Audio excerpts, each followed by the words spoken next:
Welcome to the Great Detectives of Old Time Radio. From Boise, Idaho, this is your host, Adam Graham. If you have a comment, send it to me, box13@greatdetectives.net. Follow us on Twitter at Radio Detectives and become one of our friends on Facebook, facebook.com/Radio Detectives. This weekend, I review the movie The Lineup, which is descended from the radio series and later TV series of the same name. You can get all of my reviews sent to you automatically through your Kindle store. You can try that out free for 2 weeks. Search for Great Detectives of Old Time Radio. Today's show is brought to you by Blue Apron. Not all ingredients are created equal. Fresh, high-quality ingredients make a real difference, so it's important to know where your food comes from. With Blue Apron, food comes from 150 ranches, farms, and fisheries across the United States. I've tried Blue Apron, and it's quite a treat. The food arrives fresh to your door with some rare ingredients that I wouldn't even think of getting myself, but using the easy-to-follow recipe cards, the results are quite delicious, and there's a great variety, with no dish being repeated within the same year.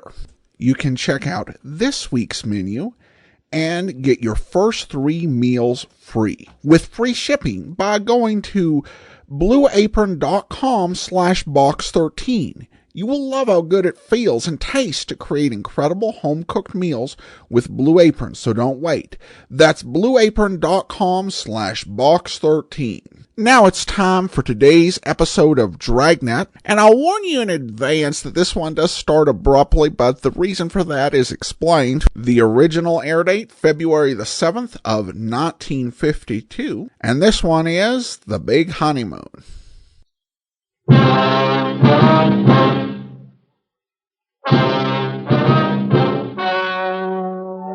The story you are about to hear is true.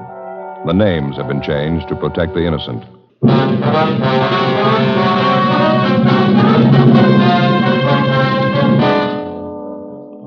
Ladies and gentlemen, due to technical difficulties beyond our control at the moment, the Dragnet program, originally scheduled at this period, has been postponed temporarily. It will be heard in just a few moments.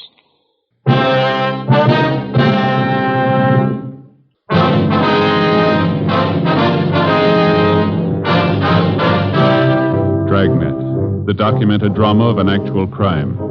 For the next 30 minutes, in cooperation with the Los Angeles Police Department, you will travel step by step on the side of the law through an actual case transcribed from official police files. From beginning to end, from crime to punishment, Dragnet is the story of your police force in action. Partners at Jake, boss is Captain Steve. My name's Friday. We're on the way out from the office, 10:38 a.m. when we got to Paris Avenue. Number 213. Yes? How do you do, Miss Wagner? Police officers, I'm Sergeant Jacobs. This is my partner, Sergeant Friday. Oh, yes, Sergeant. I've been expecting you. Would you come in, please? Thank you very much. Thank you. Hope you'll excuse the way the house looks, officers. Right in the middle of packing, getting ready to move. I understand. Try not to keep you, Miss Wagner. So much to do, making arrangements for Dorothy's funeral, the undertaker. Then all this moving business on top of it. I couldn't bear to stay here any longer, though. Yes, ma'am, we understand. We'll make it as brief as we can. I'd like to have you tell us about this trouble that your sister had, as much as you know about it, I mean. Plain out-and-out murder, in my opinion. Might just as well have taken a gun and killed her, no difference. You knew all about the relationship between your sister Dorothy and this man Reynolds, is that correct? Yes, right from the beginning. I was there when they met. Would you mind if I went ahead packing these few things here? My sister's things. I'd like to finish up before I leave. Have an appointment at noon, the mortuary. Surely, go right ahead. A few books, knickknacks, personal things of Dorothy's. Foolish woman. I gave her credit for more sense. Now, about this man Reynolds, Miss Wagner. I saw through him right from the start. I tried to tell Dorothy. He was a fortune hunter, money hungry. Of course, she wouldn't listen. She always knew better. Charles R. Reynolds. Is that the name you knew him by, ma'am? Yes, that's right. Dorothy and I met him one Sunday night in the hotel dining room. 2 of us always had dinner at the hotel Sunday nights every Sunday. That's the hotel out on Wilshire you told us about? That's correct. It'll be exactly a month this coming Sunday. He came up to our table and introduced himself, claimed he knew my father when he was alive. Dad owned some big packing plants in the East. He died 9 years ago, left the estate to Dorothy and me. I see. Would you have anything to add to the description that you gave us on Reynolds, Miss Wagner? I mean, can you think of anything unusual about him at all? Scars, peculiar mannerisms, anything like that? No, nothing special. Dressed well, as I say, apparently cultured, well-traveled. Mm-hmm. He was handsome enough, attractive. I knew it was only after our money, though, playing up to Dorothy that way, kissing her hand, taking her out all the time. Probably would have tried the same thing with me. It's lucky I knew better. How did you after the first meeting with him, Miss Wagner? Did he start dating your sister Dorothy right away? Yes, the next night. Called here at our home and asked Dorothy to the theater.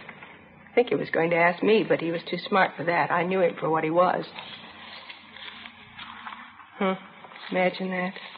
Poems Dorothy wrote in high school. Love poems. Silly. She never did get it out of her head. You and your sister lived alone here in the house, did you, ma'am? Yes, Dorothy and I and the maid. I don't want to stay here after what's happened, though. I'm going to my cousin's in Vermont. Never want to see this place again. Yes, ma'am, I can understand. How soon after you met Reynolds did he marry your sister? A little over 2 weeks. He'd been seeing her almost every night, taking her out dancing to the theaters, big dinners, bringing her home late. They'd sit here in the living room. I could hear them from my bedroom upstairs laughing, him telling her how beautiful she was. 42-year-old woman, imagine that. You're about the same age your sister was? Just about. A little older. People always took us for twins, though. Here's a snapshot of me taken in my 20s. The boy with me there, he wanted to marry me. My money, of course, that's all he wanted. Too bad. Dorothy never seemed to realize that about men. Girls from wealthy families, they have to be careful. We understand Reynolds took your sister out of town to be married, is that right? Yes, Las Vegas. Reynolds had told her his bank funds were tied up temporarily in a Canadian bank. He wrote Dorothy a check for $10,000, and she gave him her check for the same amount. He said he wanted to book reservations for a round-the-world trip for both of them. I see. The same day Dorothy gave him the check, he cashed it. The bank called her about it, and she said it was perfectly all right. An hour after he cashed it, Reynolds disappeared. No trace of him. Of course, his check's worthless. We found that out. Mm-hmm. And you figure that's the only reason your sister took her own life? There's no other reason. Wasn't the money so much. Dorothy has her share of the estate. It's a shame, I suppose. Awful shame, disappointment. She should have known better, a woman her age. Had your sister ever been married before, Miss Wagner? Yes, when she was 18. Ran off to Chicago and married a young fellow. She claimed she loved him, too. Naturally, he was after our money. My father and I went and brought her home. We had the marriage annulled. It was that way all her life. 6 men. They brought Dorothy nothing but misery. And this was the last, this Charles Reynolds. How about his background, ma'am, his business connections? Did he ever mention any of that to you or your sister? Claimed he had interests all over. South America, Australia. Seemed to have plenty of money. Guess his kind always has. Do you think you'll find him? We're going to try, Miss Wagner. Dorothy went upstairs to her bedroom and stayed there. She looked so strange. She took out some pressed flowers from a book. Some boy had given them to her once years ago. Don't know who. She just sat on the edge of her bed and stared at them, old pressed flowers. Next morning, the maid came upstairs, and Dorothy was lying on the floor.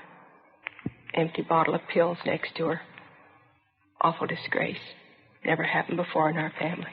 Mm-hmm. If you don't mind, Miss Wagner, we'd like to get as many particulars about this man Reynolds as you can remember. There. That's the last. I don't know what else to tell you, officer. All I know is I was young when Dorothy was young. I could have had a man if I wanted. But I didn't run off when I was 18 to marry a boy. I knew my duty. If it wasn't proper, it wasn't a love. I didn't run off as a middle-aged woman to marry a fortune hunter either. What made her do it? I wouldn't know, ma'am. She was your sister. What kind of a man was he? What kind of a mind? Making love, kissing her, just to take her money. Imagine, selling somebody with a kiss. Well, it's not the first time, ma'am. Is that so? Look it up. You'll find it in the Bible.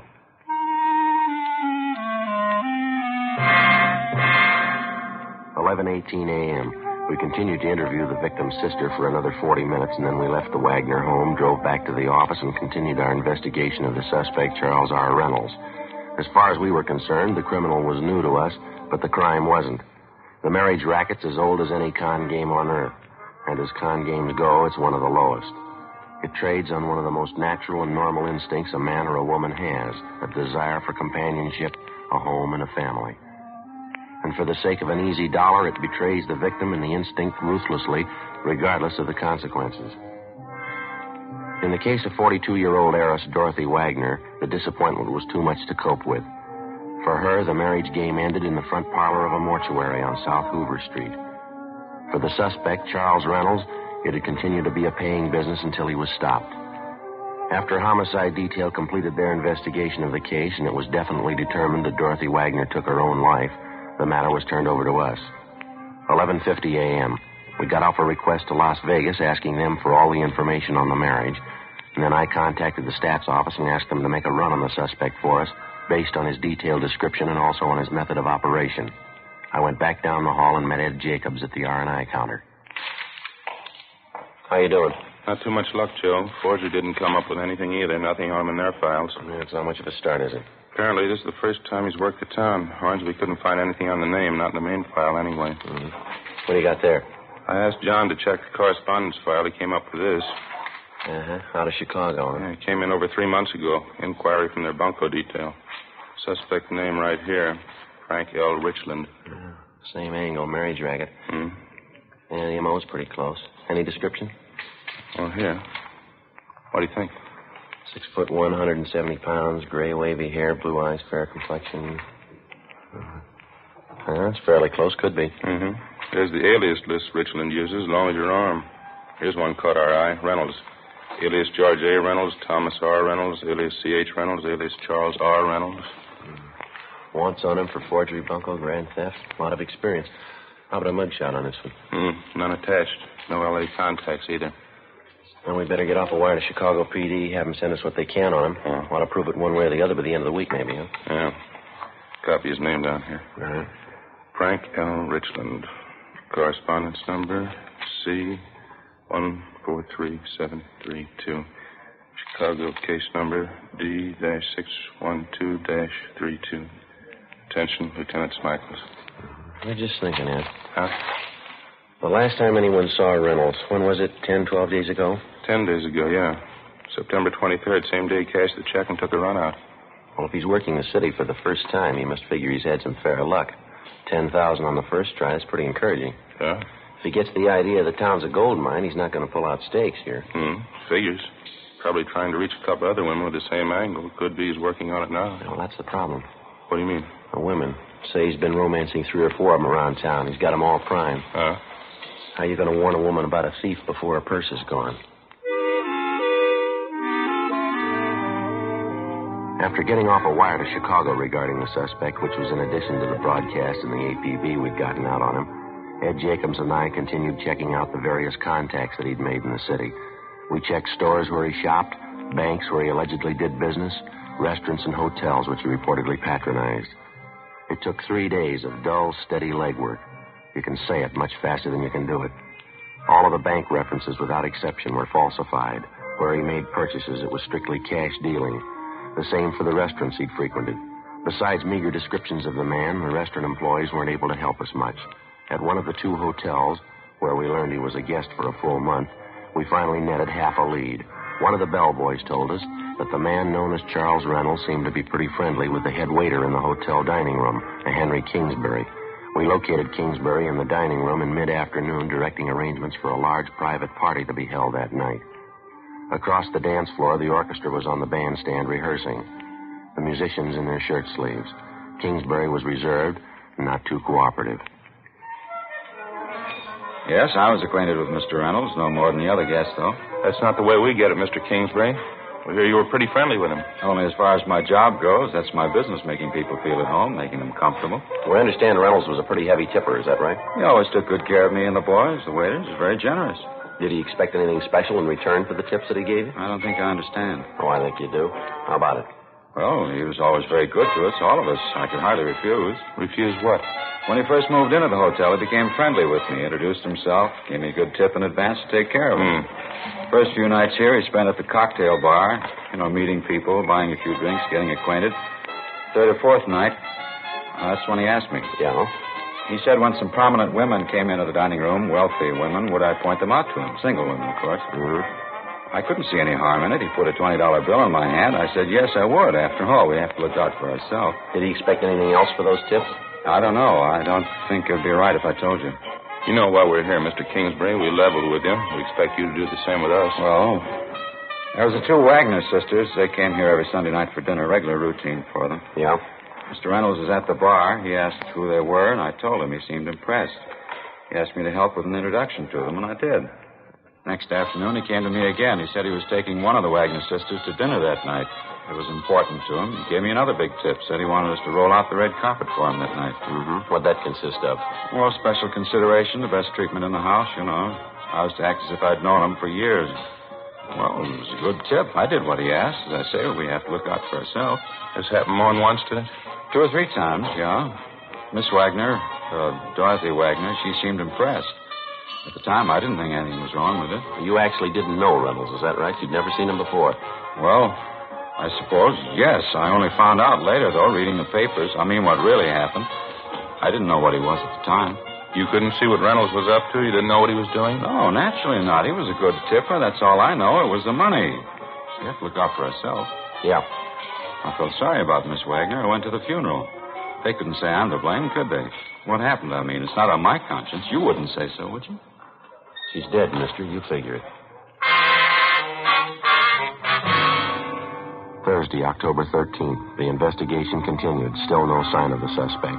We got an answer from Las Vegas and also from the Chicago PD's bunco detail on our inquiries. They enclosed mugshots and fingerprint classification of the suspect, Frank Richland, alias Charles R. Reynolds. The pictures were shown to witnesses and acquaintances who'd known the suspect, and they definitely established Frank Richland and Charles Reynolds as one and the same person. We got out a supplementary APB containing the latest information on the suspect. Saturday, October 15th, we got our second complaint on the marriage bunco artist. This time from the proprietress of a small chain of lunch counters in the San Pedro area, a Miss Hagar Lindstrom. Ed and I drove down to the harbor area where we interviewed her at one of her lunch counters. She identified Richland's mugshot.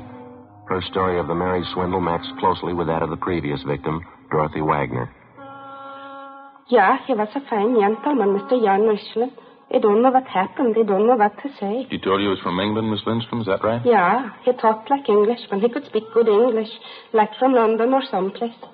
Says he builds boats, big ones. I beg your pardon, ma'am? Big boats. Oh, yes. He told me that's his business. He said he had lots of money. We would sail around the world on a honeymoon. Maybe he will come back still. I hope so. I wouldn't count on that, Miss Lindstrom. Would you tell us this, please? How'd you happen to meet this man, Richland? At the hotel up the street. The big hotel. I can show it to you. The one on Jackson Street. Yes, ma'am. They seemed to know he was a rich man. Nice clothes he wore. He spent money a lot.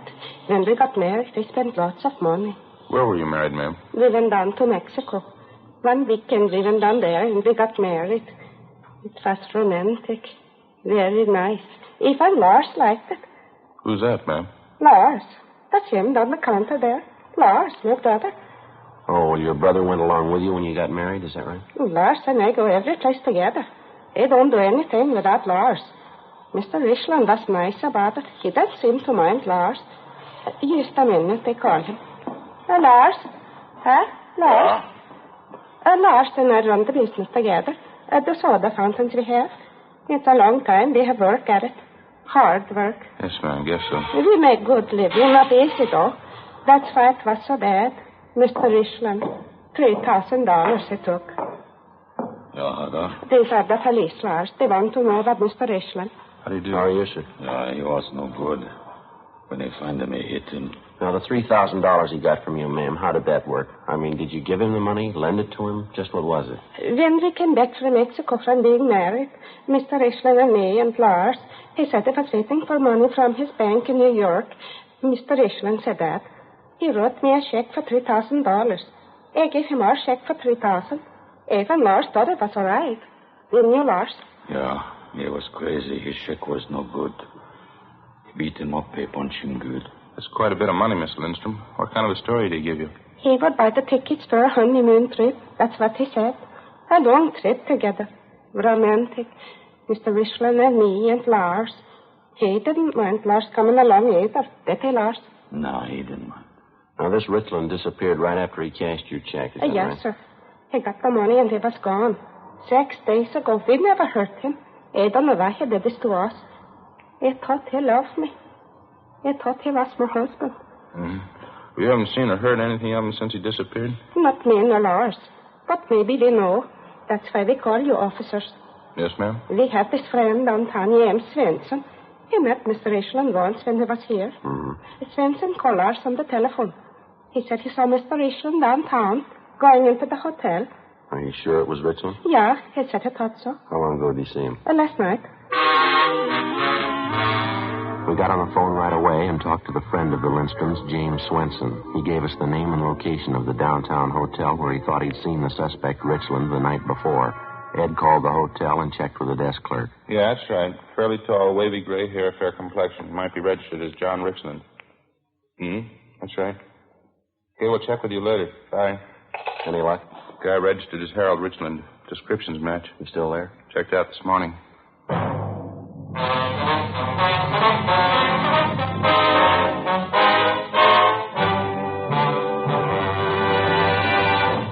You are listening to Dragnet, authentic stories of your police force in action.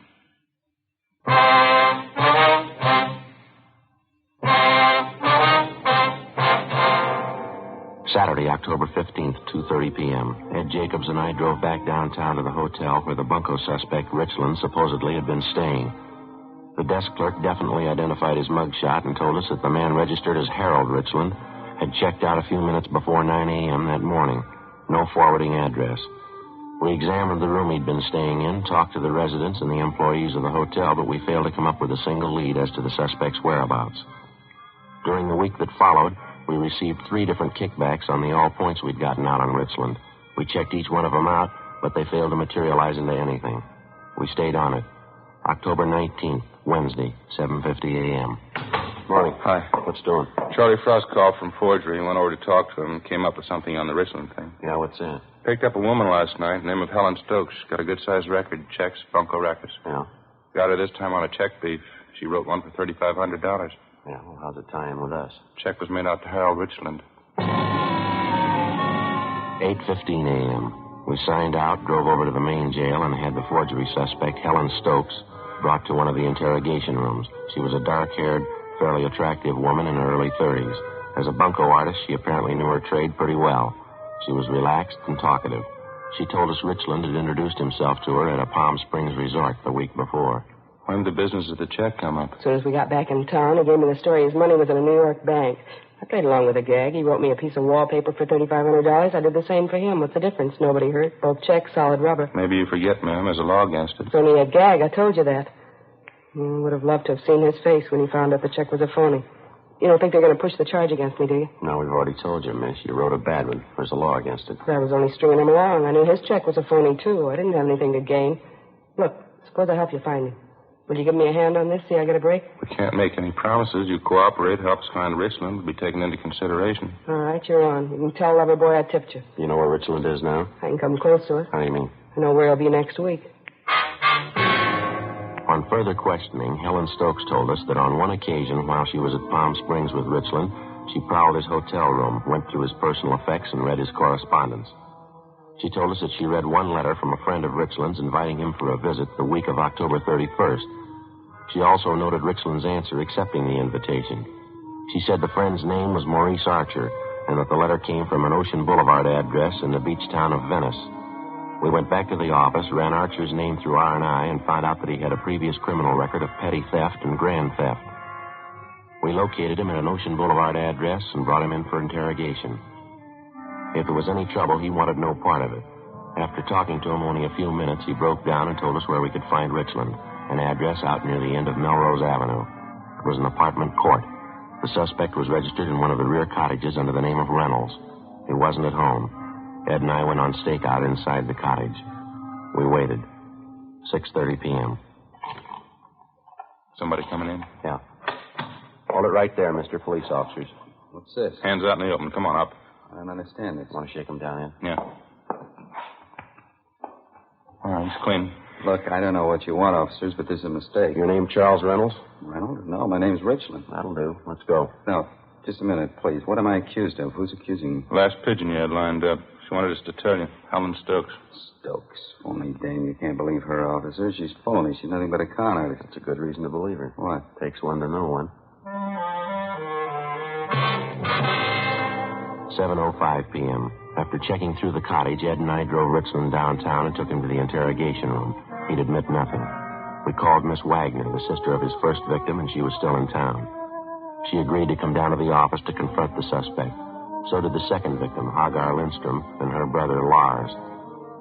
Cars were sent out to pick them up. At a special show-up, Richland was picked out as the guilty man.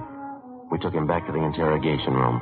Miss Wagner was the first one called in. She again identified Richland, alias Reynolds, as the man who had married and swindled her sister, Dorothy. All right, Miss Wagner, that'll be all. Thanks very much for coming in. Yes, all right.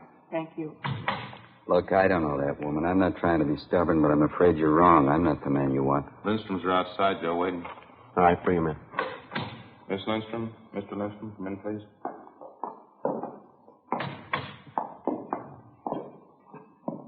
Miss Lindstrom? Mr. Lindstrom? Yeah, it's him. No. I don't know you. I've never seen you before. You married me, John.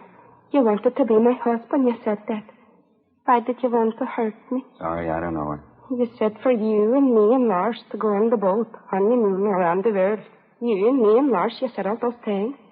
Why did you want to hurt us? No, why? Is that enough for you? I don't know what they're talking about. He baked you up. Take it easy, Mr. Lindstrom. Lars. Lies. He said we all go around the world honeymoon. All right. Get him out of here, huh? Okay, Mr. Lindstrom. Thanks. It's no good, Lars. Come. No, thief. Out this way, please. Yeah, find him. Hit him. Thank you very much. Yeah, Both yeah. of you. All right. All right, Richland, you ready to give us a statement? All right, I'll tell you. You can't blame me for that one, though. You wouldn't have gone through with that deal yourself. Nobody would have. What's wrong? A nice-looking girl. Sure, I don't mean that. What do you mean? That big clown, her brother Lars. Yeah? How'd you like to take that along on a honeymoon?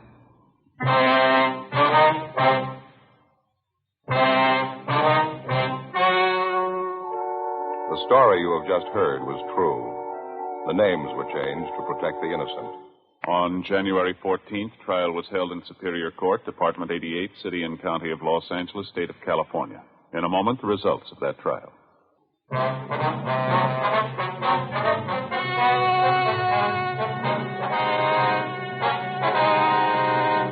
Frank Richland was tried and convicted of 2 counts of grand theft and 3 counts of forgery of a fictitious name. After serving his term in the state penitentiary at San Quentin, California, he is to be released to Chicago authorities for prosecution. Grand theft is punishable by imprisonment for not less than 1, nor more than 10 years. Forgery of a fictitious name is punishable by imprisonment from 2 to 14 years.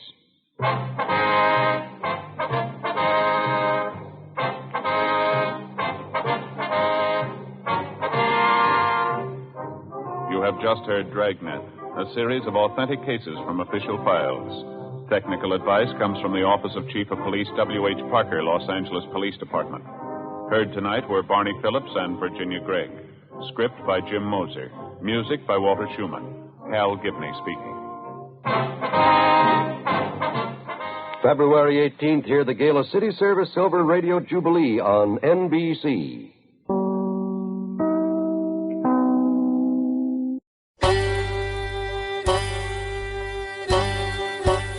Hi, this is Andrew from OTRWesterns.com. I wanted to invite you to come take a look at our site where we put out podcasts of old-time radio westerns. Check us out at OTRWesterns.com. You're listening to The Great Detectives of Old Time Radio with Adam Graham. Now let's get back into the show.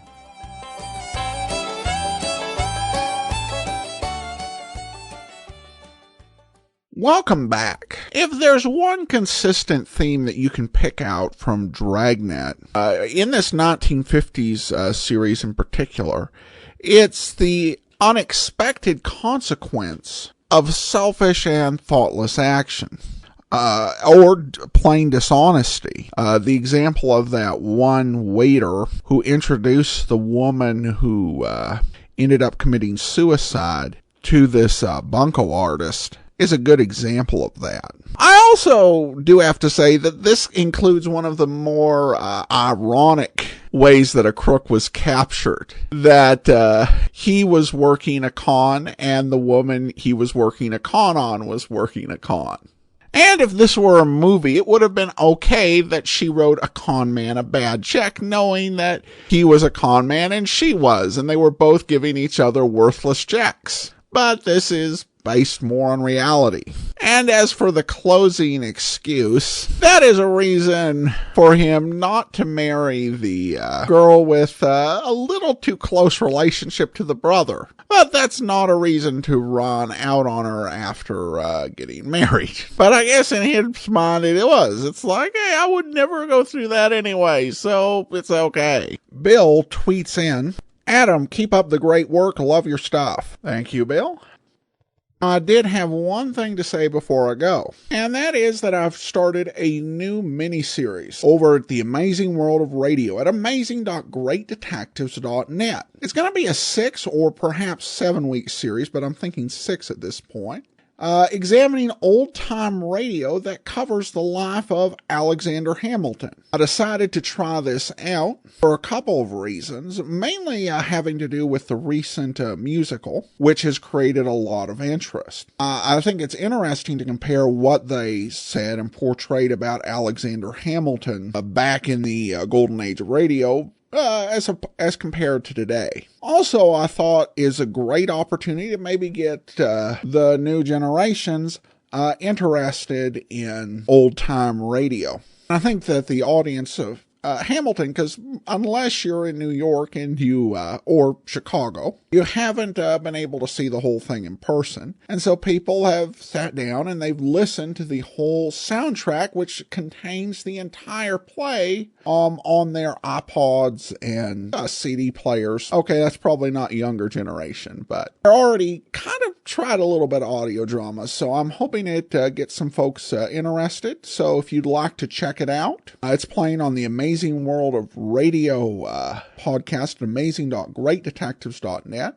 And also, if you know someone who enjoyed Hamilton and would like to learn more, just let them know about the OTR Hamilton series we're doing at amazing.greatdetectives.net.